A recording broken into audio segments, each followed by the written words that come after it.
ұбт-дағы С деңгейлі аллеум есебі. Масса күлесі 60% тығыздығы мынандай: күкірт қышқылы ерітіндісінің қандай көлеміне 5% аллеумнен қанша қосқанда 80% көлемі мынандай, тығыздығы мынандай ерітінді алуға болады дейді.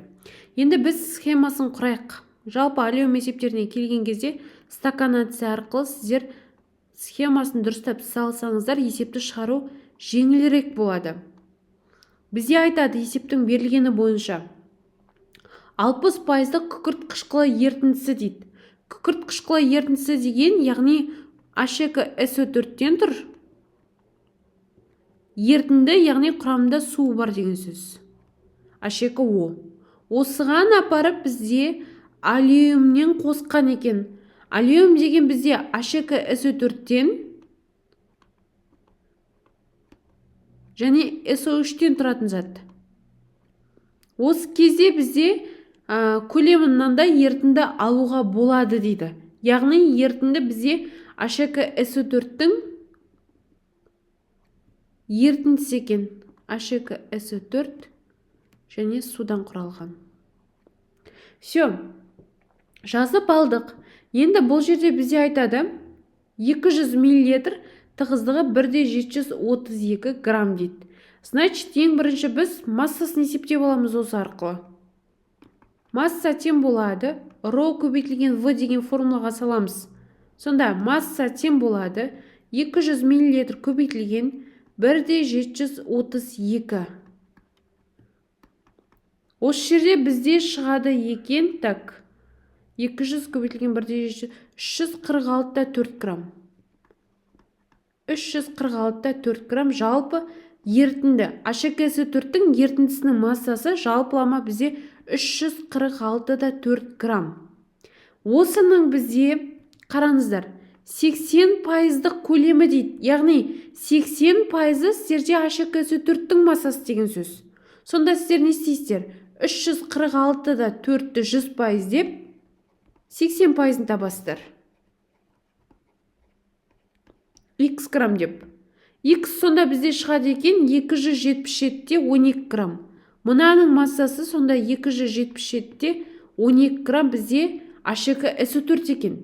Енді судың массасын табу үшін 346-да 4-тен жалпы массадан H2SO4-тің массасын азайтып тастасаңыздар, қалғаны ол сіздерде судың массасы, яғни 69-да 28 грамм бұл бізде судың массасы екен. Болды, схемасын құрып алдық. Енді айтады, біріншісінде бізде күкірт қышқылының 60% дейді, ерітіндісі дейді. Значит, H2SO4 бізде 60% деген сөз ғой. Ол бізде 0,6x деген сөз, өйткені массасы берілмеген. Ал енді, мынау 0,6 болатын болса H2SO4. Су, значит, бізде логикалық түрде 0,4x деп аламыз. Бұл H2SO4-тің ерітіндісіне қатысты. Енді аллеумге қатысты келетін болсақ бізде 5% аллеумнен дейді. Яғни 5% бізде SO3-тің проценті деген сөз. Значит, сандық мәнде алатын болсақ, аллеумнің де бізде массаларын бермеген. Онда 0,5 Y деп аламыз сандық мәнде. Қалғаны бізде H2SO4-тікі, значит, 95% деген сөз. Оны біз 0,95 Y. Енді қарайық. Жалпы реакцияда бізде SO3 түзілмеген. Бізде H2SO4-тің ерітіндісі түзіліп тұр. Онда SO3 бізде толық жұмсалып кетті деген сөз. Қазір реакцияға барған кезде біз SO3 арқылы есептейміз деген жалпылама түсінікке келеміз. Реакция теңдеу H2O-ға SO3-ті қосатын болсақ, бізде H2SO4-ті алады екеміз өнімде. Енді мынау SO3-тікі бізде сандық мәнде 0,5 Y деп алған болатынбыз. Астына MR 80-ді қоямыз. Ал енді мынаны X дейміз да, 98 дейміз. X-тен болады бізде 0,5 Y-ті 98-ге көбейтіп, апарып 80-ге бөлеміз. Сонда бізде реакция нәтижесінде түзілген H2SO4-тің массасы 0,06125 Y екен. Y-ті ұмытпаймыз, әріп өрнекті. Енді біз реакция теңдеулерін құрамыз. Жалпы H2SO4-тердің массаларын жинақтаймыз. бізде бірінші реакция теңдеуінде бірінші H2SO4-тің ерітіндісінде 0,6 X H2SO4 бар. Қосу, мына жерде бізде 0,95 Y бізде H2SO4 бар. Сосын бізде мына жақта реакциядан түзілген H2SO4 бар. 0,06 125 Y бізде H2SO4 бар. Осылардың жалпы массасы бізде мынаған сәйкес келеді. 277-те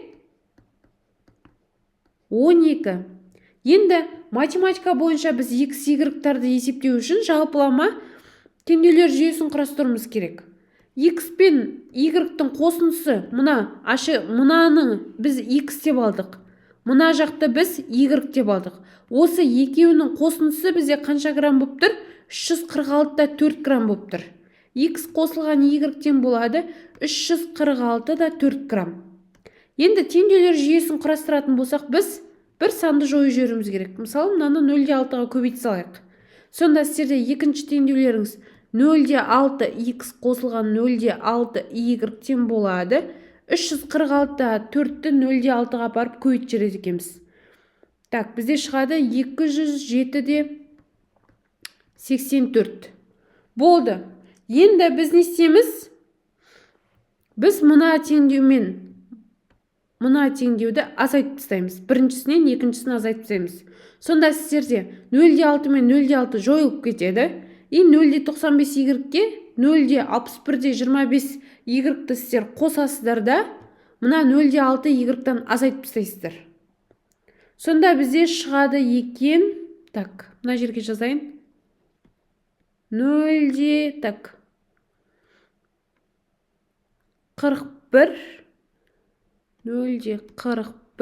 125 Y. Бұл бізде шығады екен 277-те 12-ден 207-те 84-ті азайтасыздар. 69-да 28. Енді Y-ті табамыз. Y бізде шығады екен 168-де 46 грамм. Бұл бізде шыққан масса алюмнің массасы. Алюмнің массасы. Енді бізде ненің массасын табу керек? Бастапқы ерітіндінің массасын табу керек. Ол үшін біз не істейміз? Бағанағы мына жердегі 346-да 4 граммнан сіздерді мына жердегі 168-де 46 граммды азайтатын болсаңыздар, H2SO4-тің массасы қалады. Яғни 346-да 4 грамм азайтылған бізде 168-де 4-ті. Сонда бізде 177-де 94 грамм. Бұл H2SO4-тің массасы. Енді сіздерде есептің берілгенде қараңыздар. Тығыздығын беріп қойған жерде. 1,55 деп. Бұл тығыздықты міндетті түрде қолданамыз. Көлем тең болады, масса бөлінген ро деген формулаға саламыз. Сонда 177-де 94-ті апарып бөледі екенбіз 1,55-ке. Бізде 114-те 8 миллилитр жалпы бастапқы ерітіндінің көлемі шығады екен. Бұл енді алюмнің С деңгейлі есебі. Түсінікті болды деген ойдамын. Сау болыңыздар.